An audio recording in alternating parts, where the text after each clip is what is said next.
Months away, Why Not You is back, and we're going all in on what matters most, helping fathers build that unshakable relationship with their daughters. Now, this is the first interview in the Before the World Gets Her series where I actually have the opportunity to sit down with first responders and fathers just navigating one of the hardest callings and challenges, raising a daughter in the world that's coming after them. And as a public information officer, Sergeant Omar Gandhi is trained to communicate clearly under pressure, but raising a preteen daughter requires a different kind of presence. So this conversation is about protecting identity, building trust, and showing up as a father before the world gets her. Now, this isn't just theory. This is real life from men in the trenches. So if you're a father, a first responder, or someone who just cares about raising a strong daughter in a broken world, this is for you. Let's get into this conversation. So let's just get it kicked off. Ladies and gentlemen, I got Sergeant Omar Gandhi on the set, Sac County Sheriff's Office, 20 plus years of service, currently working as a PIO in the department. Man, when you think first, when you think about just everything that you've had to do though thus far in this department, are you surprised at where you're at? Because you've done a lot, man. Yeah, and I've had to take the long way to everything, and I think that's actually benefited me, right? Because you know a lot of people that have had the golden touch or they get the golden tap on the shoulder where they've gotten to skip a few steps and Yeah, maybe gotten a shortened path, and deservedly so, whatever. Uh, but they've gotten some doors open for them maybe earlier than others.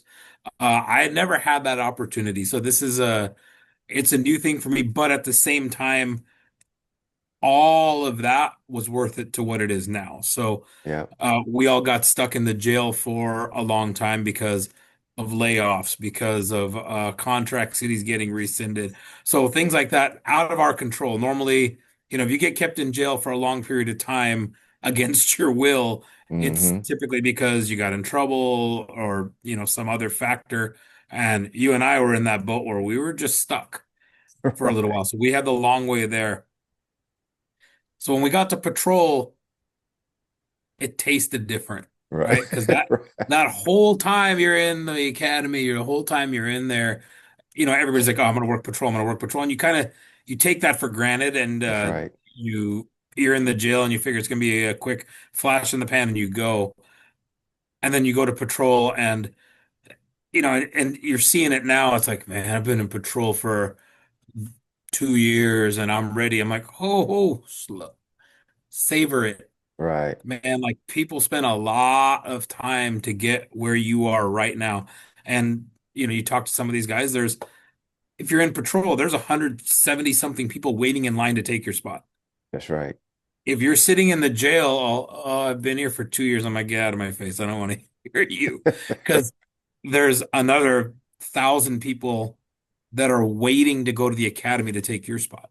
That's right. So the thing, and that's the whole thing, like in the moment, it's hard to accept, but you got to savor every step. That's right. But yeah, going through kind of the long way, and you have to remind yourself of that sometimes, where it's like, oh, I got to go do X, Y, Z again. It's like, hold on, man, there's hundreds of people That's dying to be exactly where you are right now. that's right. Yeah, That but is I mean, absolutely true. but right now it's kind of neat because I mean, like you, I'm a social butterfly. I like to talk to a lot of people and see everybody. And this department's so big with so many different divisions and so many different assignments that, like I may not see you for 3 years, Mm-hmm. like That's in true. person, but we'll pick up right where we left off, That's right. right? But Right. you may not get to see, and this job is one of the very few that I get to touch every corner of the Mm. department in some way. So I get to reconnect with friends that, you normally wouldn't get to see all that often because, you spend 40, 50, 60, 70 hours a week at work, and you're very sucked into your assignment and you're in your division, you're in wherever you're at. This job, yeah, you're in the assignment. My assignment is getting to go and talk to everybody. So in Yeah. that regard, this is the most fun I've ever had.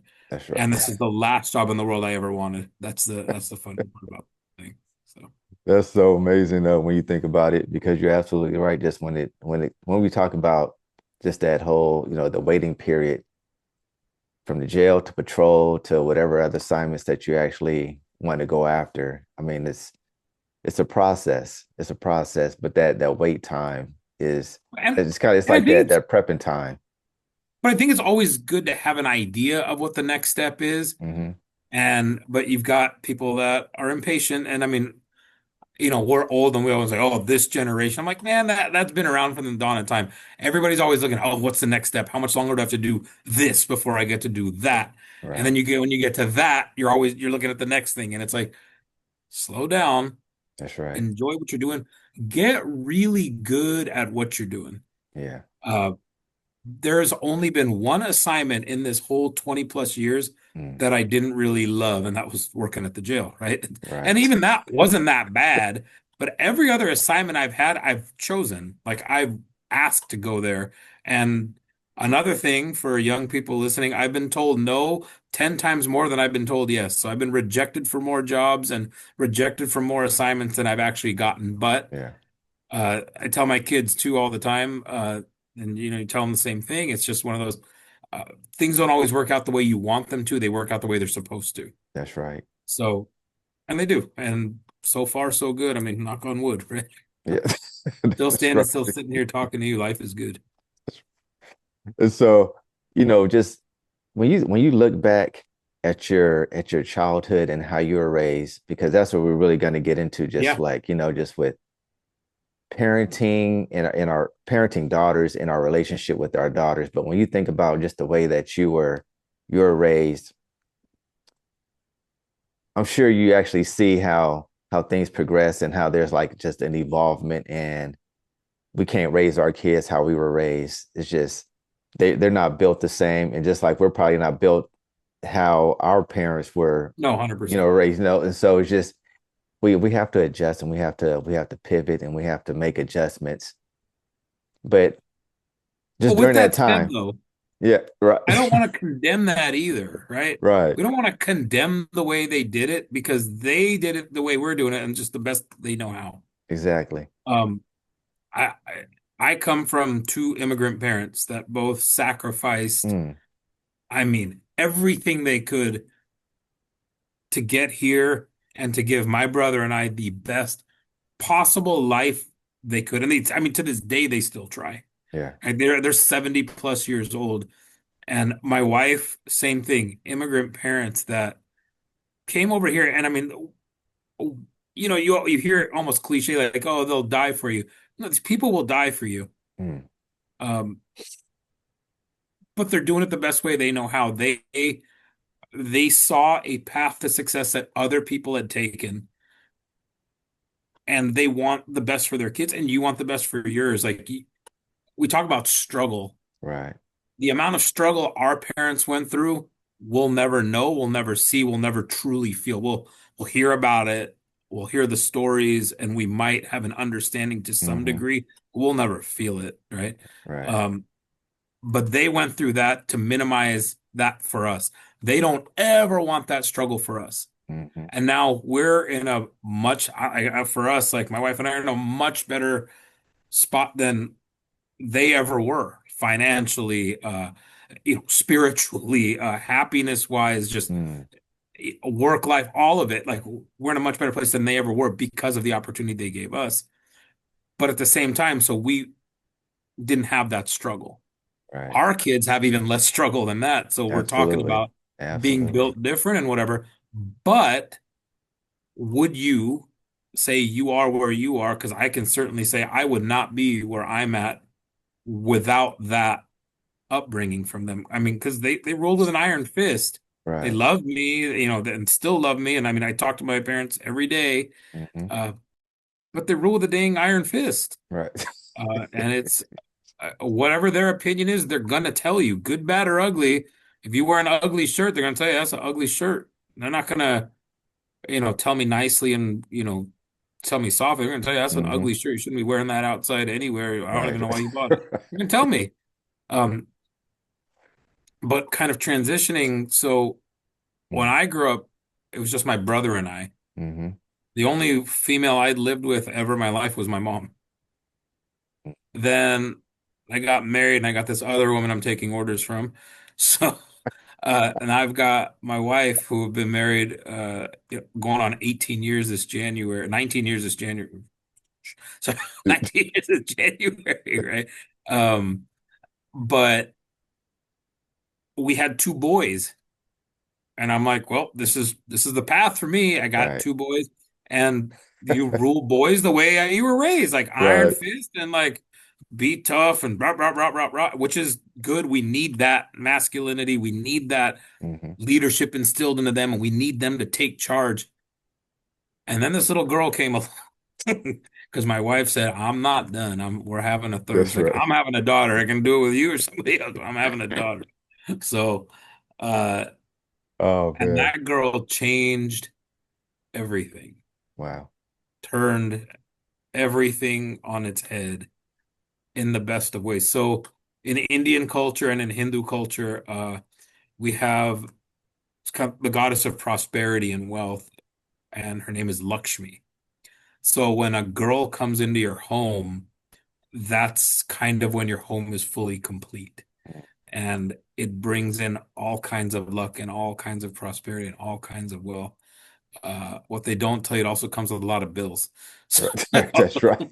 and a whole truckload of emotions and feelings and everything else that, quite frankly, I wasn't equipped for. Uh, my wife grew up as tough as I was, so trust me, she takes no slack from me, and Yeah. it's That's very. But you have a soft little girl that, and I mean, I get emotional thinking about it now. yeah. Just the first time she's 9 years old now, but I'm talking about like the first time I held her, like I mean, I was just butter. Right. Like you hold your son, and it's like that scene from Lion Mhm. King where you're holding Right. my son, Right. and then my second son comes like, other son, like one for each hand, and That's what I your said. One daughter feet. comes, and nothing, it Nothing, huh? changes it.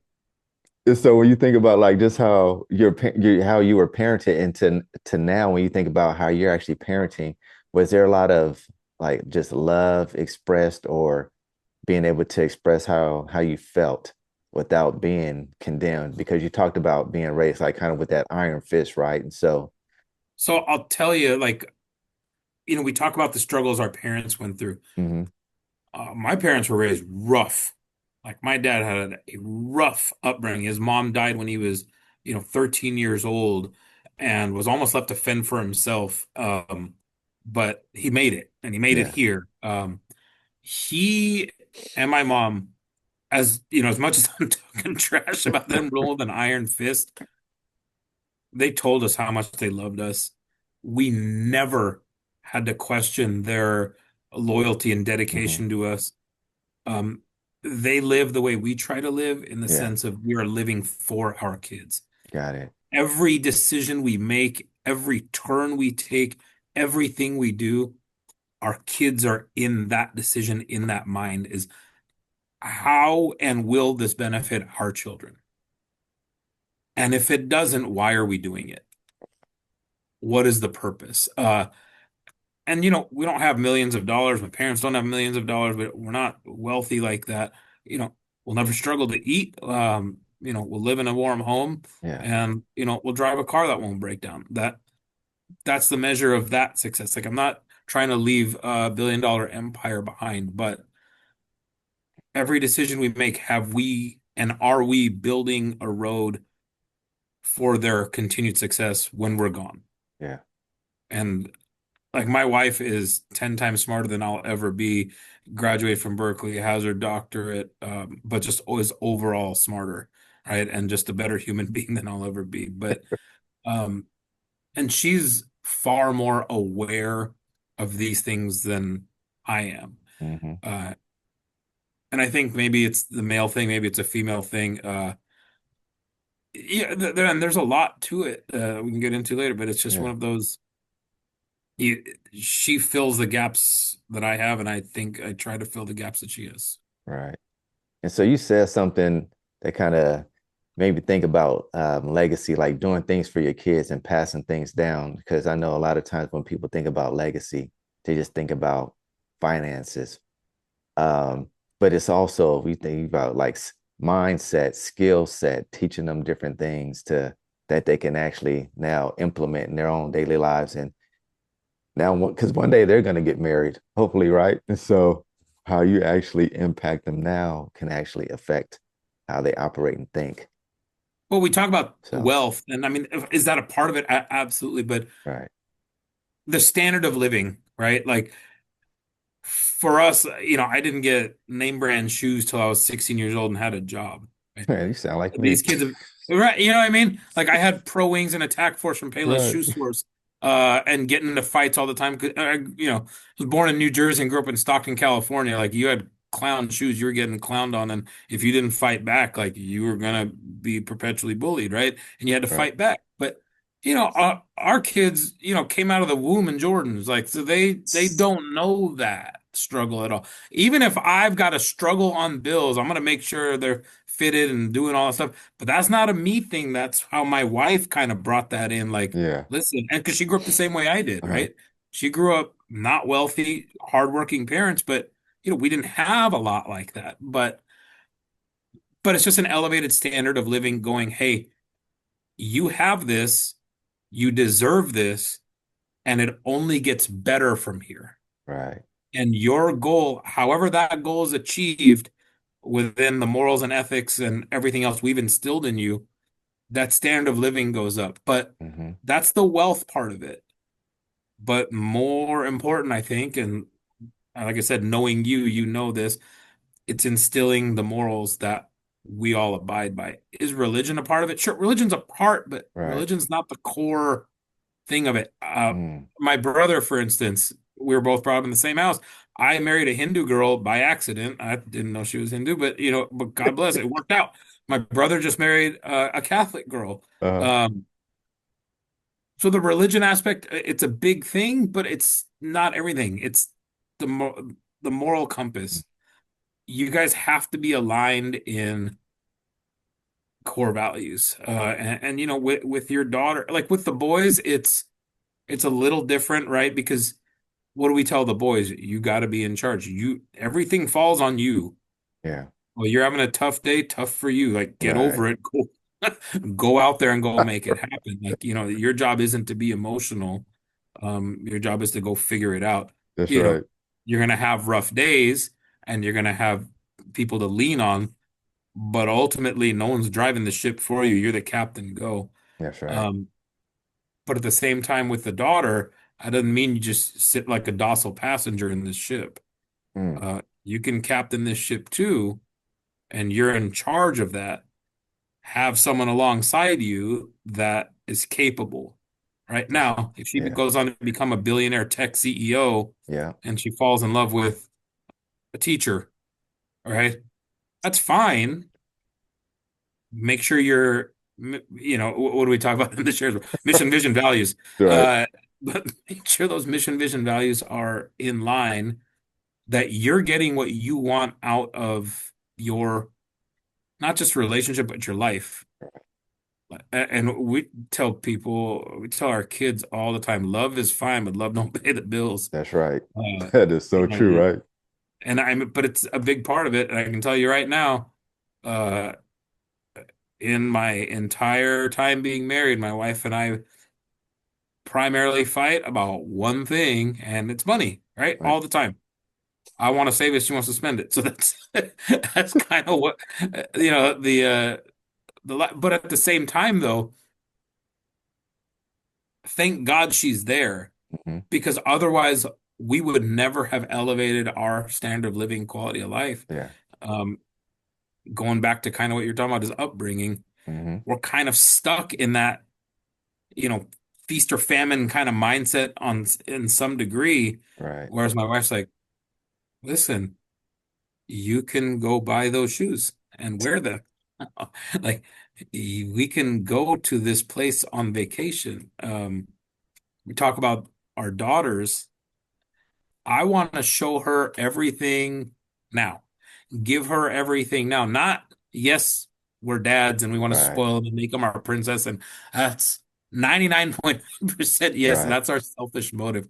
But at the same time, I don't want some idiot boy coming and trying to flash some fancy stuff around her and her to go, ooh, right? Like Right. that's Mm-hmm. that's not what should make you go, ooh. That's Right. not what should make your heart flutter. Fancy car shouldn't make your heart flutter. That's right. Okay. And that's the whole thing. Well, you want a fancy car? I'll find a way to get you a fancy car and you can drive your own fancy car. That's right. We'll take you on these vacations. You want to go? We'll go to Europe. I don't want somebody like, oh, you've never been to Europe. I'll take you there. And then that's the entire basis of your flattery. Like share experiences with that person. And but you want to, and that's again, that's where my wife comes Mm. in. Because if not, I don't know that my poor daughter be wearing Payless shoes. I don't know. So, And I know one of the crazy things is that now your daughter's like at that age, right, where especially like on, they get on the phones and they start messing, dibbling, dabbling with, social media, and now they're at that age where they're easily influenced, right? So how are you navigating that right there to model control and hey, let's not get caught up in what you might see and start comparing yourself because it's easy, especially at that age where they're so so attractive to that kind of stuff, right? So this is where I am a hypocrite. Mm. And you got to self-admittedly be a hip, you know what I mean? Like, you got to at least be aware of this. Right. I will get on the news. I will be at press conferences in front of literally, and we're looking at numbers like Yeah. hundreds of thousands of people will hear these words and tell you, you've got to constantly monitor what your kids are doing, constantly monitor who your kids are associating with, messaging with, who they're on the phone with. Um, does that, all of that matters? I mean, to a degree that we can't even put into words, right? Yeah. And you know this better than I do. Um, but you know who does most of that is my wife. So, the point is like, yeah, you're right. I'm not getting into it as hands-on as my wife is, but my wife Mm. is, like I said, she fills that void that I can't fill. Now, does that mean I'm just dad who sits on the friggin' recliner and watches football? No, no, no, not at No. all. I'm involved as I possibly can with all three kids. With the boys, I coach them, right? One is a senior in high school, can't coach him anymore, but I still got a 12-year-old that I'm coaching in baseball and football. With my daughter, I'm not missing any dance performances. We're going to all the stuff. Mm-hmm.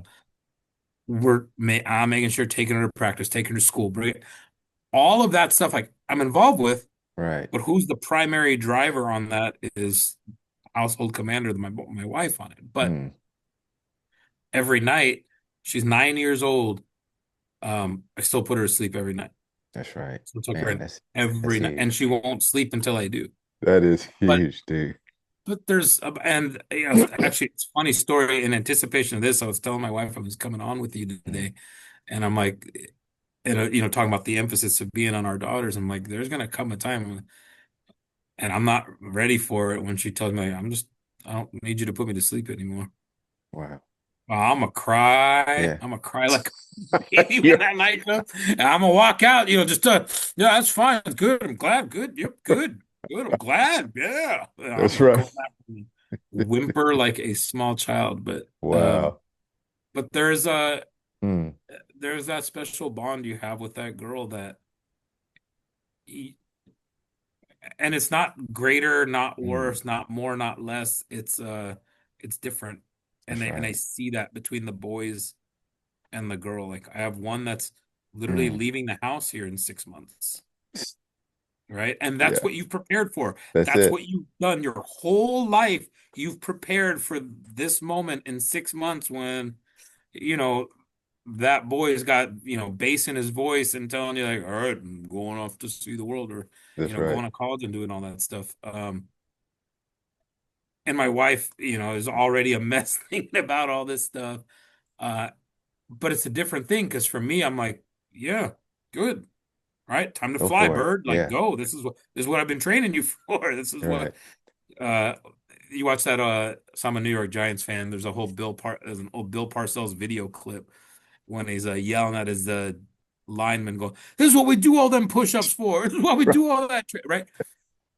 But it's that feeling with the boys. Uh-huh. Like it really is. And it's not because I'm not going to miss him. I want to, he might watch this podcast later, but he's applying to places, far and away, and because he luckily he's my wife's child, super smart, um, brilliant, hard worker. He's gonna do all kinds of crazy good things, and he's gonna be able to get into a lot of places that are far from home. Right. And I'll never tell him don't go there because I want him to go. Like my dad, same thing, right? Grandpa's telling him go as far as you can, Yeah. Go as experience far away life. as you can. Yeah. Home's here, but go as far away as you can right now. Selfishly, man, I want my little boy close. I want him to go see the world. I want him to explore, but Yeah. I want to be able to go see him when I want to go see him, right? Hmm. But you're preparing him to leave. For your daughter, on the other end of the spectrum, you're also supposed to be doing that. But I don't know if I'll ever be ready. You know what I mean? Like for the boys, Right. like the whole time you're preparing them to be men. Right. And like I said, What that go looks take like. charge and go take over the world. And you, you're training your daughter for the same thing, but golly, in a much different way. Yeah. Just a much different way. And it's a Yeah, boy, it is a tale of two cities in Uh, that like there's no nice way to say it. Like they are not the same. They don't get treated the same. that's right. One gets away with a lot more stuff, and yeah, it is. And you hear it all the time Hmm. from the, how come she doesn't have to blank? How come you don't Right. yell at her for blank? I'm like, oh, because she's her and you're you. That's why. And How so come she let never has to take out the trash? It's like, so let me ask you this. So all of a sudden just what you're talking about, just raising boys to be men, it just made me think about and you said, and we raise daughters a little differently, and they, now a you lot. that, and so like Steve Baishiki, with training his Yeah. daughters, right, to Oh, fight and stuff. So what if your daughter said, Dad, I'm thinking about going into jujitsu, or I might want to fight there. someday. I'm saying, You know how much I've tried to get her to do this? are you? This is the thing about her. I try to get her into softball. So I coach her to t-ball team and try to coach her up in softball. I love baseball. I Yeah, mean, I truly do. Like I was born in Jersey. I'm a Yankee fan. Like, uh, look behind me. There's all kinds of Yankees. I love it. And for her, like, I'm like, man, that would be such a cool thing like that we could have. It could be yeah, our thing, like I have with the boys, like it's our thing. And she's like, nope. mm, She hit Tebow. Uh, but she's a dancer and yeah, she is phenomenal. She's a competitive dance. She goes to competitive dance. She competes in these things, mm, has all these recitals. She was just in the Nutcracker. So she's doing her thing, but that's what she wants to do and absolutely is uncompromising about what she does not want to do. mm, And as crazy as that drives me, it drives mom, it's probably one of her most admirable qualities, right? She's mm, not going to be swayed on a whim for somebody else. And as much as I'm like, I am gonna kill you, little girl, like go play softball, at the same time, I know if I can't convince her, there's no boy is going to be able to convince her to do something yeah. stupid either. I hope. That's right. And it's so it's one of those like you want her to explore new Hmm. things. So, but she's going to eat mac and cheese 6 days a Yeah. week if she wants to. She's stubborn, but it's probably one of her most admirable traits is that if she's determined to do it, Hmm. she's going to put her whole heart and focus into it. So Yeah. while the boys are playing football, what a natural fit during that season to have Hmm. a girl who likes to dance go cheer. That's right. Well, she cheered for a few years, didn't want to do it, and will not do it. Flat out, period. Like, didn't want to do it last year, and just wants to do dance year round. And it's like, okay. But I don't even know where we went on that. Oh, You just accepted the move. self-defense stuff. Yeah. Right. So, but she tried jujitsu when she was Hmm. little. Didn't like it. She wouldn't even touch wrestling. She'd watch her brothers doing like, no, Yeah. I'm not Good. doing any of that. But um, yeah, no, I'd love if she tried different. I'm old fashioned on a lot of things. We were raised old fashioned, but and I think it's a little different because my mom was not a housewife. Like Yeah. my mom worked. So I had a two working parent household. In our house, same thing. My wife is wildly successful. Hmm. It doesn't need me for nothing. Right. She could drop me tomorrow and she's gonna be just fine. Um, but I like that in the sense Yeah. of we're not, it's a partnership, but it's an independent type partnership in the sense Yeah. of we're here by choice. We're not bound together because she doesn't need me for finances. She doesn't need me for anything, right? She's Right. with me because she wants to be. That's right. And I'm with her because I want to be. Hmm. And that's what I want my daughter to have. I don't need you to need this boy or this man. I want you to want him, and I want him to have that same with you. Right. I don't want him leeching onto you for all the wrong reasons either. Hmm. And yeah, And I don't know speaking, how. so like talking about that, it gets to a point where, our daughters get older and then all of a sudden they start to date a little bit, right? And then you get the heart broken and then see, I went through that with my daughter, right? La, She's la, like, la. Dad, I really like him, no, and this kind of stuff. And I was like, well, you do your best to listen and not try to give bad advice. And you want to encourage and be like, well, you know what, there's going to be other men that you come across, but this is the one I really want, type of thing. So where you think about like right now, at where the age your daughter is, mom's the nurturer and dad's nurturers also, but at a different level, and we nurture different ways. Do you feel like your daughter could come to you at any given point at this phase of her life and express a level of concern or just kind of something kind of painful that she might be experiencing, and you have the ability to kind of listen and be there? Or would you be like, Mom, why don't you take this one? Because those are a lot of myths, right? That dad has or have in that, thinking, well, I'm not sensitive enough, or I can't tap into that emotion. That is very valid. That is a man, you gotta get on some news channel.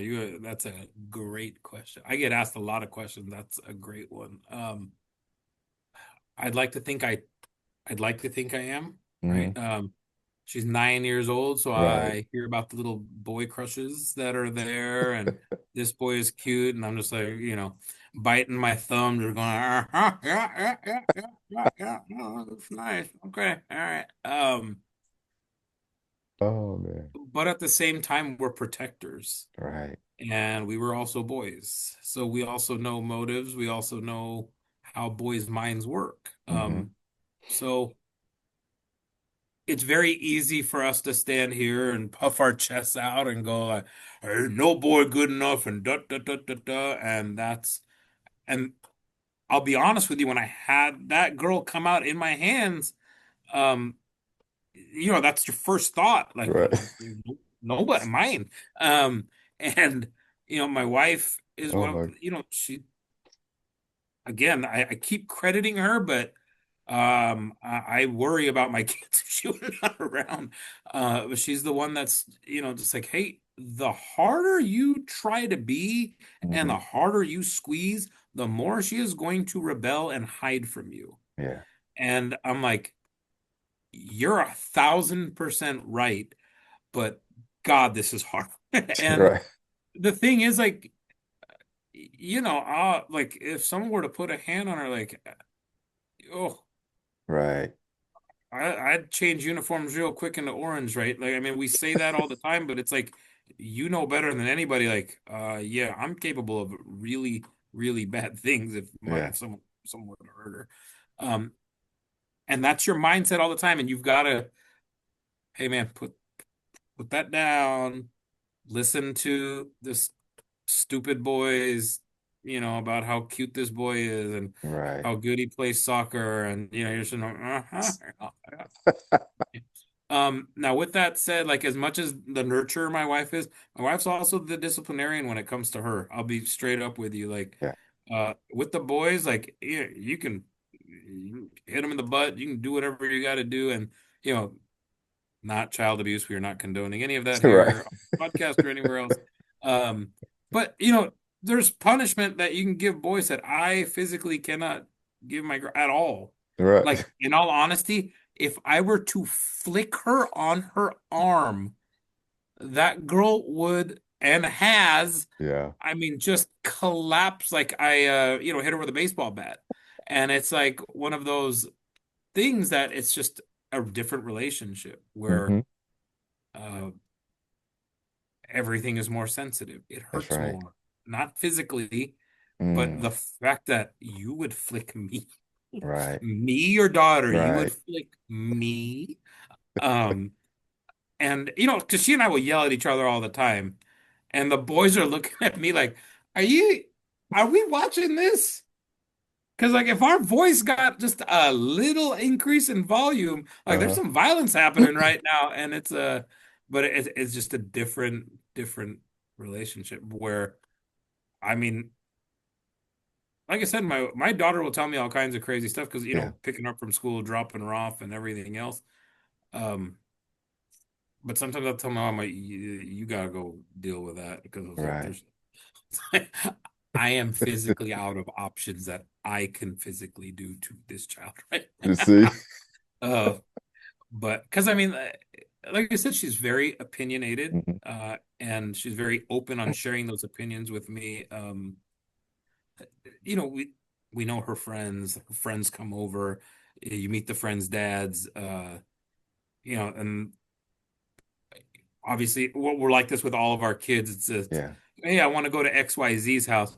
Who is it? Where do they live? And Right. then, here we are doing every legal Google search we can about this person to make sure that, this is a safe place to be. And you go meet them and you do all this stuff. But I'd say it's even tenfold more with the girl. And Yeah. should it be? No. Should we Right. have equal opportunity? Sure, but we don't. Yeah. That's right. And to say anything else is a flat out and out lie. Hmm. Uh,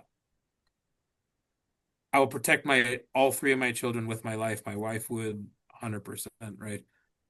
Yeah. But the level of vigor and vengeance I would have if Right. someone were to touch a hair on my daughter cannot be explained. Right. Yeah. But do you think, I mean, if somebody, I mean, just even with her and her, friends, just Yeah. like just girlfriends, right? They have a blow up or anything like Yeah. that. Yeah. Yeah. Oh, yeah. Do you ever, or even with the boys, do you ever have like those conversations like where it's like you just let your hair down, even though we rocking no hair, Yeah. Yes, we are. We got the perfect heads. That's why. right? But how we could just, share, hey, I remember at your age when such and such happened, and this is how it affected me. And I was hurt by it because I thought that, I could trust this person, but they end up doing such and such. And we end up having a falling out. And this is what, the result was. Have you ever had like those kind of like heart to hearts Yeah. with your boys or your girls? Yeah. All three. Yeah. But as articulate as I like to pretend to be on TV and as I It am don't come out. here on this public, it's a lot more raw, Right. right? And Right. there's a lot of colorful language used, but and Hmm. we have to weigh it because again, every time I talk about my childhood with them Yeah. and all that stuff, I also remember the feeling of when my dad would talk to me about his childhood. So Yeah. you've got that fine line of like, yes, there's a lesson, but don't lose them in what don't sound like Right. uh unk talk. Like I said, I hear all the brain rot. I know how Right. they talk. But so you've got to walk that line of, are you going to lose them with, we talk about growing up in the 80s. That Mm, is the equivalent of them telling us World War II stories when we were growing up, yeah. right? And I've got to put my mind around it. Like the 80s is that may as well just been, sci-fi to them. They have no Mm, concept of what life was like then, or it's like that you could be a child. right. But you try to just convey, I think more of what you said Mm, is, and I don't do a great job at it. As like I said, as articulate as I am on TV and everything else, I don't do that great of a job, but I try. yeah. But just conveying of how did it make you feel? Hmm. And I think this goes back to kind of one of your earlier questions. For me, and kind of in my reading and talking, we're fixers, we're men. Right. If you have a problem, let me find a way to fix it. Oh, the board is broken. You put two nails in a screw, and that board will not be broken anymore. Hmm. Um, we're and especially as cops, all right? Anytime someone's talking to you, you're fast forwarding probably, 4 steps ahead of this conversation, going, okay, if you just do this, this Right. will resolve your issue. And that's something that I constantly, even with, especially with my wife, right? And that's Hmm. another, if you want to call it relationship struggle, communication struggle, that's one of those things. Like, it's hard because you're just like, I just want to fix your problem. What is your problem? Hmm. So I can fix it and go back to normal life, like Right. instantly. And especially with girls, it doesn't work that way.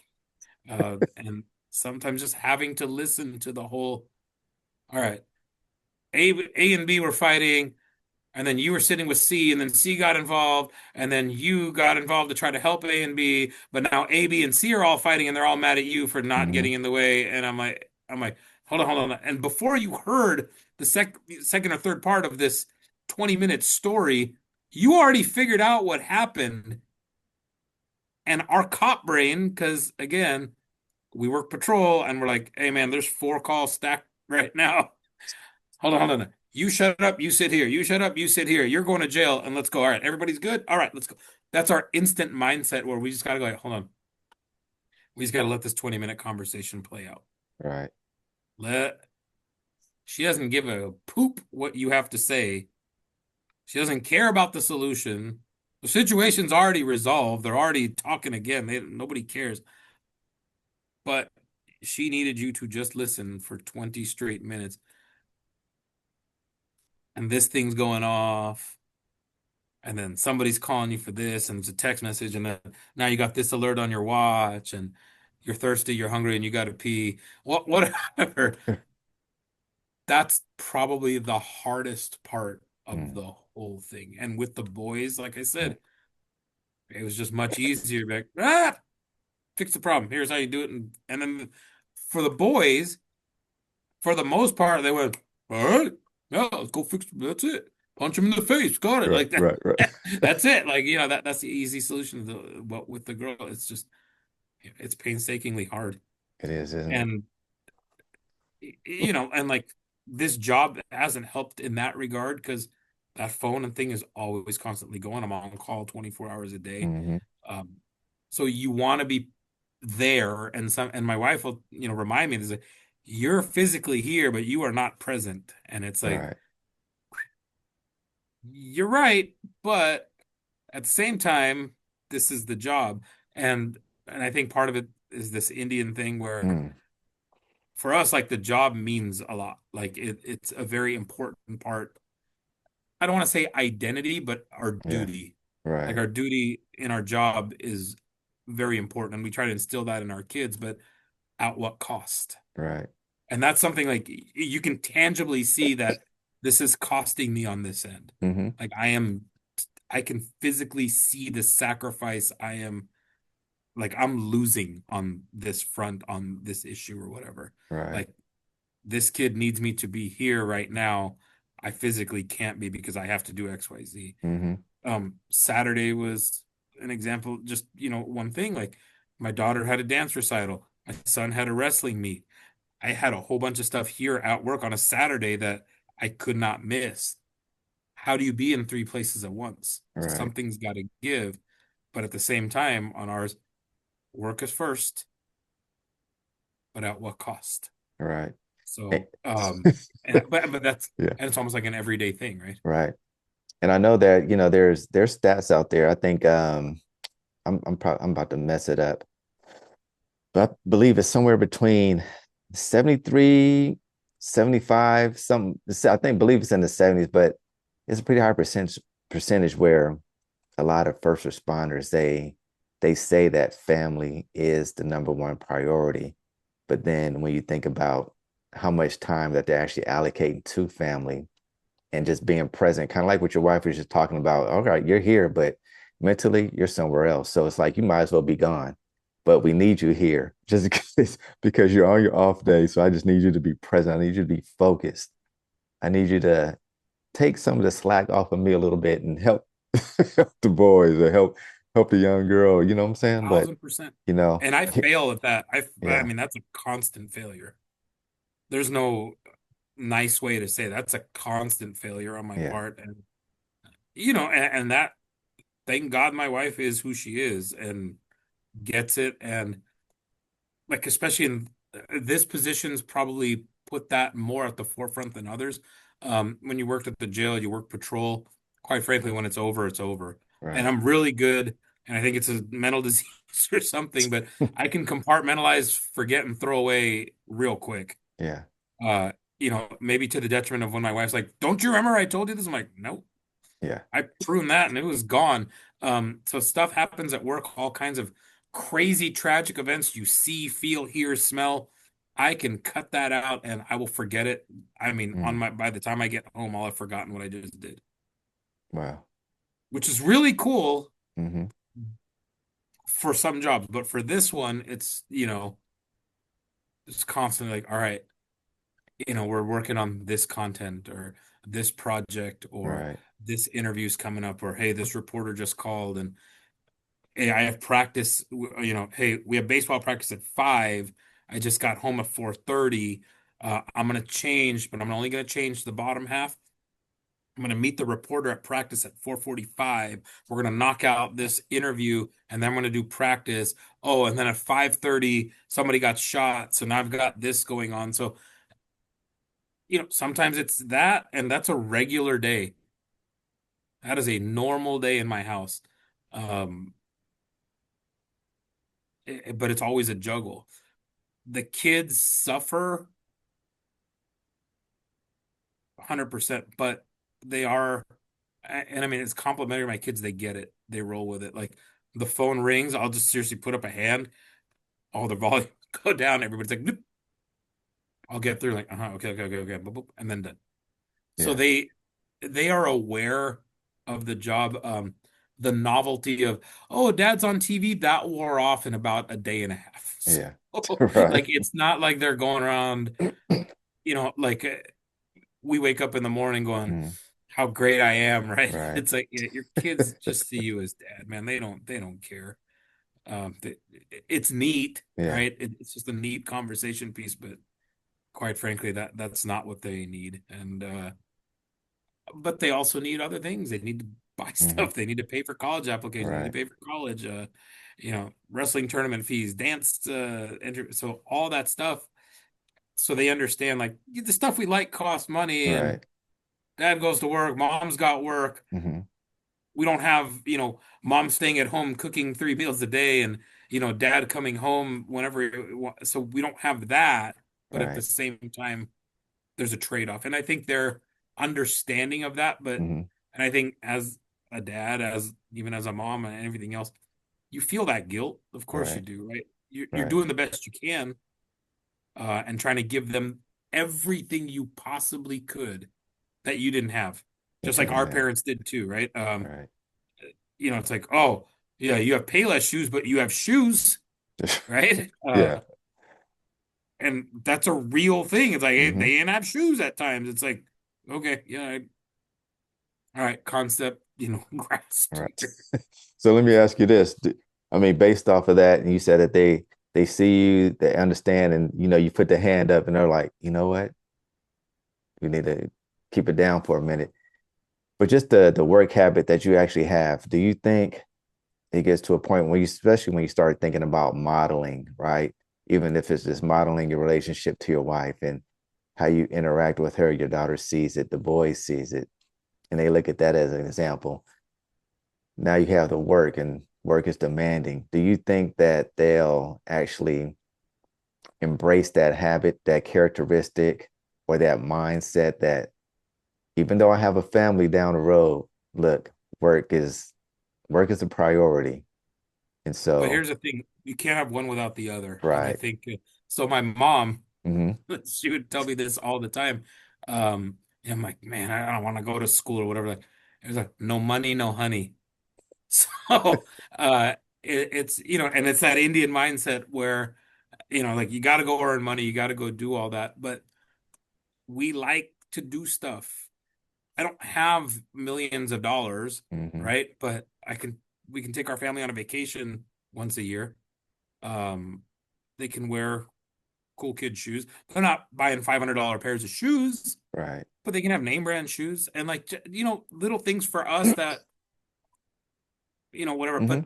ultimately, back to your question, I hope what we give them and instill in them and what our parents gave us is I can't give you genetics to be 6'5" and throw a football or dunk a basketball at a pro level. But what we can give you is work ethic. Yeah. Um, find what you love. Not too many Indian people come and become cops because there's such a stigma around it. But God, that's what I was in love with. Yeah. And so even if I didn't make a boat ton of money, I was gonna go to work happy, and which I have every day Right. for 20 years, right? Yeah. I love this. And Hmm. I think they see that, Yeah. right? Like I'm not going to a job miserable every day that I'm angry. I have to go to the stupid job to make the students to get the stupid check. I'm happy. Like Right. I love what I do. And I think they see that happiness, Hmm. but there's a dedication and a commitment. And you make that commitment to provide for that family. That's right. And, for the boys particularly, right? Like you're the provider in that sense. Like, yes, my wife works and all that stuff, but if she loses her job, everything's fine Hmm. because you still like that's not her primary focus. Like she's capable of going to get another job right away because again, she set herself up that way, and that's Right. how we hope to set up all of our kids. Like, don't rely on this one thing, and then that one thing goes away, and you're screwed for the rest of your life, right? Correct. You're raised with one with that work ethic that I can do anything. If I'm going to be a teacher, which my wife was, she was head first the best damn teacher, period. And then said, you know what? I want to enter administration. She became a vice principal, worked her way up, became a principal, worked her way up, now works as a director and kicks butt, right? But it's that work ethic on doing what she loves head first, but that also allows her the opportunity to provide. And for me, for the boys especially, right? The buck stops with you. Like the lights go off at your house, that's Mm. your fault. That's your problem.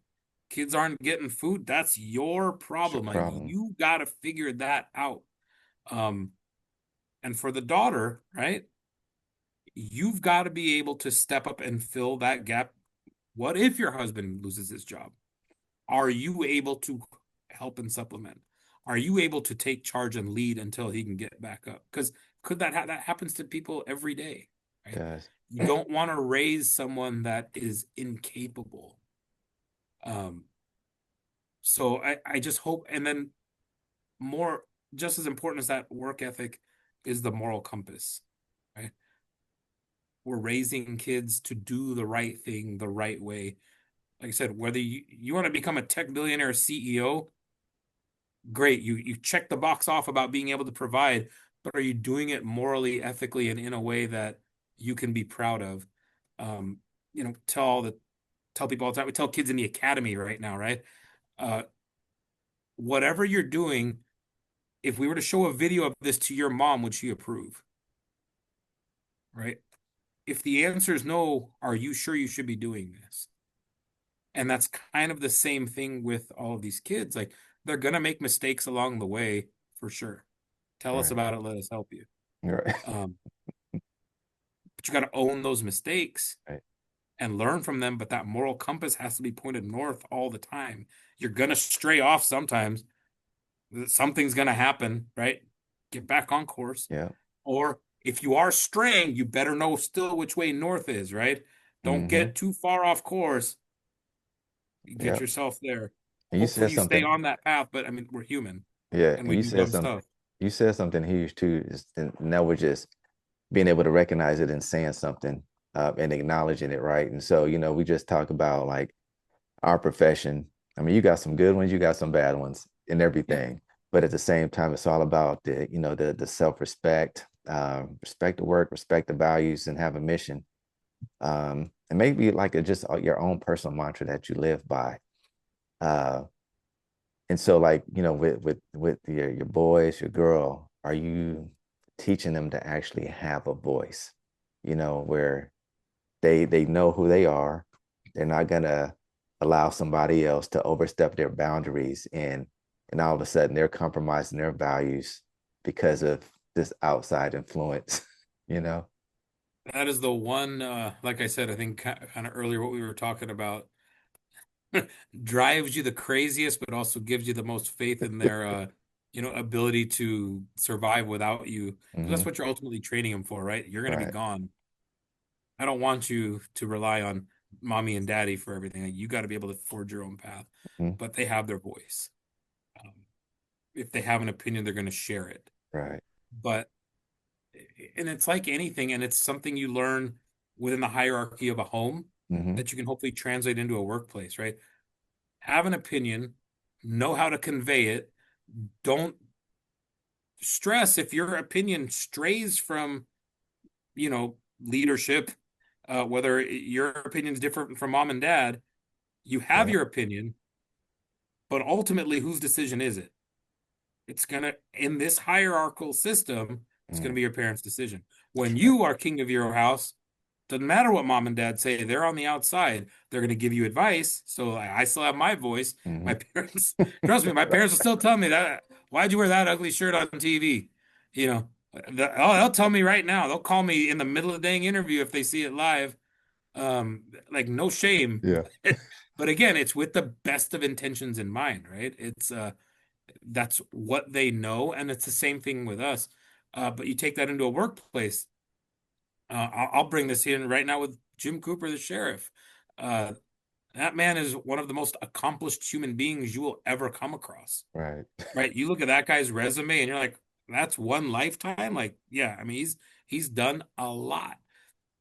So he's obviously the sheriff. He's the number one guy in charge. I'm a dumb idiot sergeant that just came over from gangs and never wore a suit in my life to work ever, right? But I mean, it's what it is, right?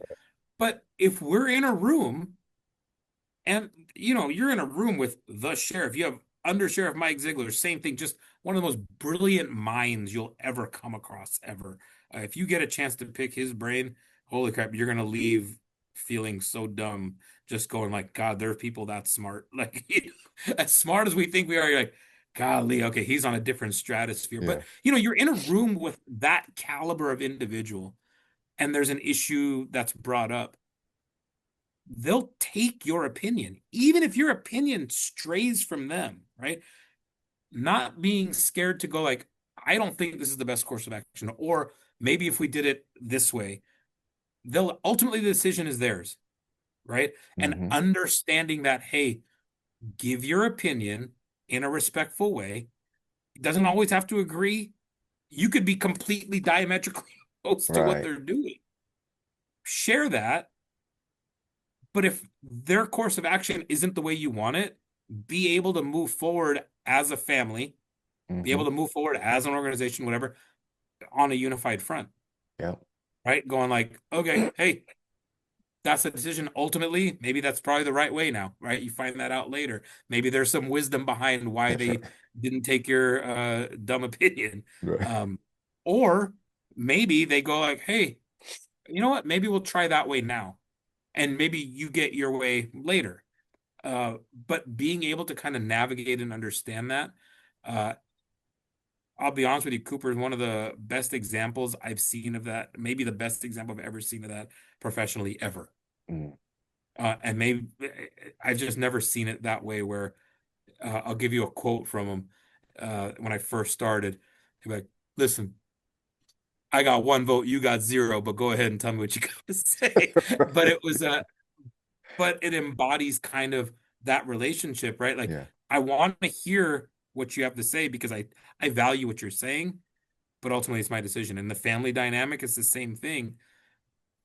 The eternal, what are we going to eat tonight, right? uh, question at home. Right. Five people, five opinions.